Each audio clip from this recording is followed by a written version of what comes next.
The purpose of this record is to show you how to use your imagination to achieve your every desire. Most men are totally unaware of the creative power of imagination and invariably bow before the dictates of facts and accept life on the basis of the world without. But when you discover this creative power within yourself, you will boldly assert the supremacy of imagination and put all things in subjection to it. When the man speaks of God in man, he is totally unaware that this power called God in man is man's imagination. This is the creative power in man. There is nothing under heaven that is not plastic as potter's clay to the touch of the shaping spirit of imagination. Once a man said to me, "You know, Neville, I love to listen to you talk about imagination. But as I do so, I invariably touch the chair with my fingers and push my feet into the rug, just to keep my sense of the reality and the profundity of things." Well, undoubtedly he is still touching the chair with his fingers and pushing his feet into the rug. But now let me tell you another one who didn't touch with her fingers and didn't push that foot of hers onto the board of the streetcar. It's the story of a young girl, just turned 17. It was Christmas Eve, and she is sad of heart. For that year, she had lost her father in an accident, and she's returning home to what seemed to be an empty house. She was untrained to do anything, so got herself a job as a waitress. This night is quite late, Christmas Eve. It's raining. The car is full of laughing boys and girls home for their Christmas vacation. And she couldn't conceal the tears. Luckily for her, as I said, it was raining. So she stuck her face into the heavens to mingle her tears with rain. And then, holding the rail of the streetcar, this is what she did. She said, "This is not rain, but this is spray from the ocean. And this is not the salt of tears that I taste, but this is the salt of the sea in the wind. And this is not San Diego. This is a ship, and I'm coming into the Bay of Samoa." And there she felt the reality of all that she had imagined. Then came the end of the journey, and all are out. 10 days later, this girl received a letter from a firm in Chicago saying that her aunt, several years before, when she sailed for Europe, deposited with them $3,000 with instructions that if she did not return to America, this money should be paid to her niece. They had just received information of the aunt's death and were now acting upon her instructions. 1 month later, this girl sailed for Samoa. As she came into the bay, it was late that night, and there was salt of the sea in the wind. It wasn't raining, but there was spray in the air, and she actually felt what she felt 1 month before, only this time she had realized her objective. Now this whole record is technique.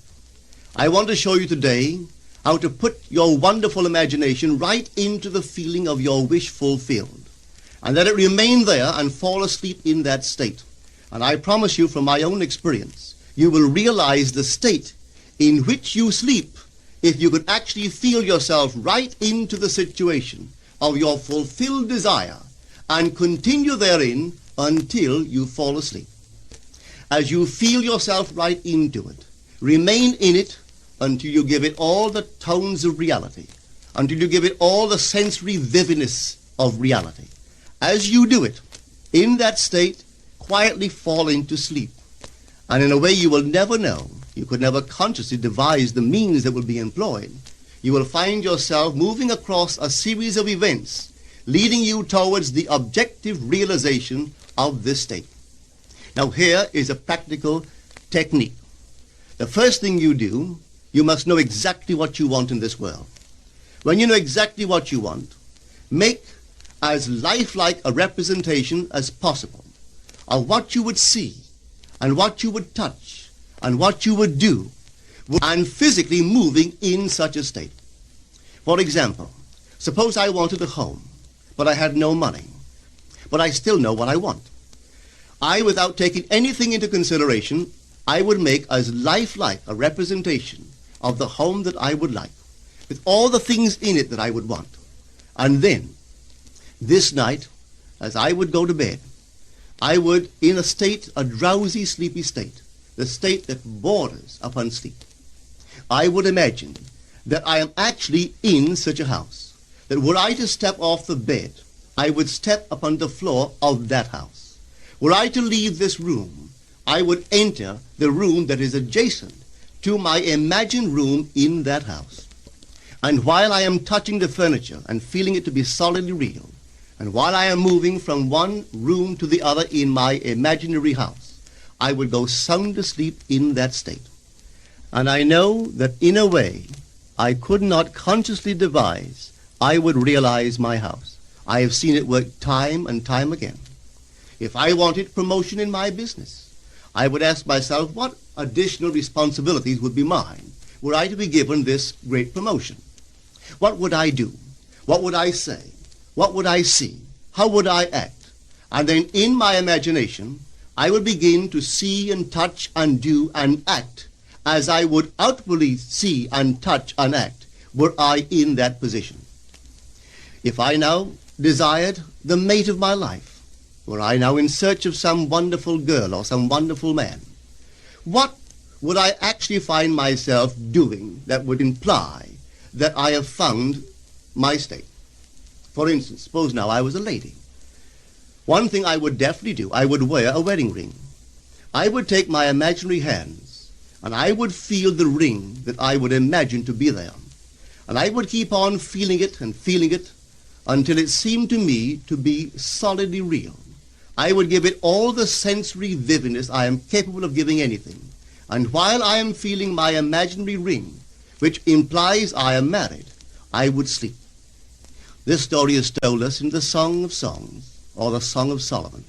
It is said, "At night on my bed, I sought him whom my soul loveth. I found him whom my soul loveth, and I would not let him go until I brought him into my mother's house, right into the chamber of her that conceived me." If I would take that beautiful poem and put it into modern English, into practical language, it would be this. While sitting in my chair, I would feel myself right into the situation of my fulfilled desire. And having felt myself into that state, I would not let it go. I would keep that mood alive, and in that mood, I would sleep. That is, taking it right into my mother's chamber, into the chamber of her that conceived me. You know, people are totally unaware of this fantastic power of the imagination. But when man begins to discover this power within him, he never plays the part that he formerly played. He doesn't turn back and become just the reflective life. From here on in, he is the affecter of life. The secret of it is to center your imagination in the feeling of the wish fulfilled and remain therein. For in our capacity to live in the feeling of the wish fulfilled lies our capacity to live the more abundant life. Most of us are afraid to imagine ourselves as important and noble individuals, secure in our contribution to the world, just because at the very moment that we start our assumption, reason and our senses deny the truth of our assumption. We seem to be in the grip of an unconscious urge which makes us cling desperately to the world of familiar things and resist all that threatens to tear us away from our familiar and seemingly safe moorings. But I appeal to you to try it.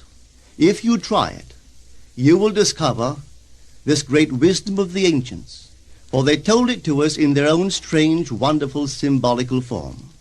But unfortunately, you and I misinterpreted their stories and took it for history when they intended it as instruction to simply achieve our every objective.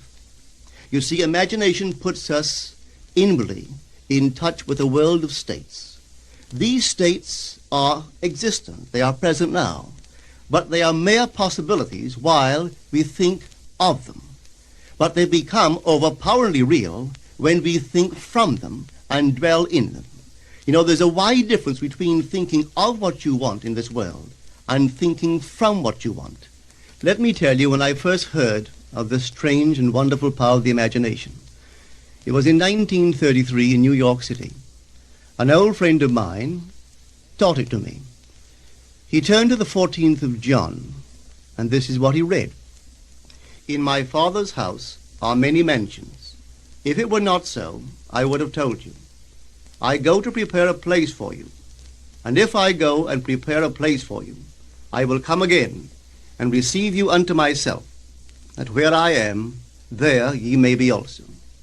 He explained to me that this central character of the Gospels was human imagination.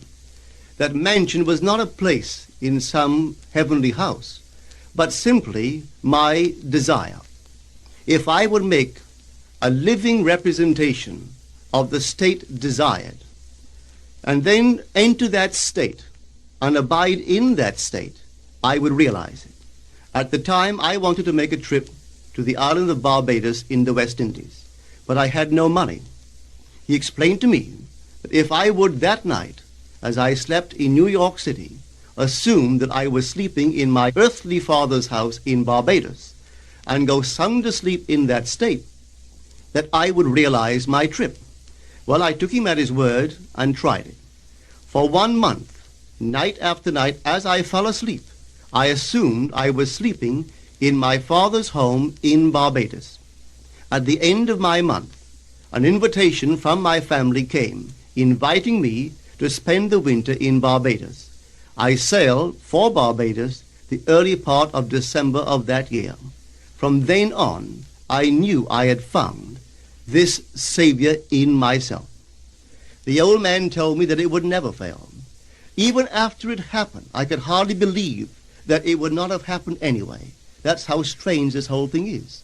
On reflection, it happens so naturally. You begin to feel or to tell yourself, well, it would have happened anyway.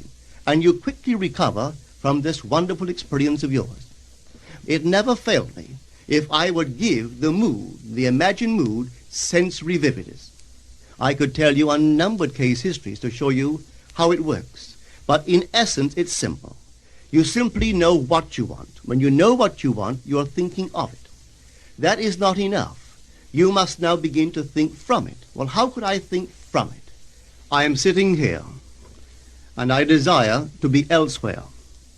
How could I, while sitting here physically, put myself in imagination at a point in space removed from this room and make that real to me?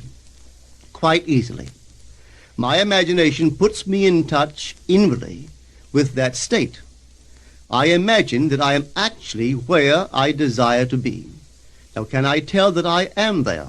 There is only one way to prove that I am there.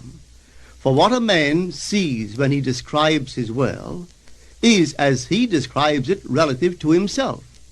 So what the world looks like depends entirely upon where I stand when I make my observation. So if, as I describe my world, it is related to that point in space I imagine that I am occupying, then I must be there. I am not there physically, no, but I am there in my imagination, and my imagination is my real self. And where I go in imagination and make it real, there I shall go in the flesh also. When in that state I fall asleep, it is done. I have never seen it fail. So this is the simple technique on how to use your imagination to realize your every objective.